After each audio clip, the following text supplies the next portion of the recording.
unchecked AI, unchecked artificial intelligence, unseen dangers.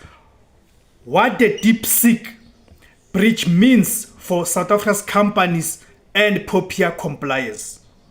Okay, remember guys, we are living in the era of the artificial intelligence, and there's a lot of complications around artificial intelligence, AI, right? So how to ensure that in the utilization of the AI, you do not violate acts such as POPIA when it comes to their compliance. Okay, so let's get to it, guys.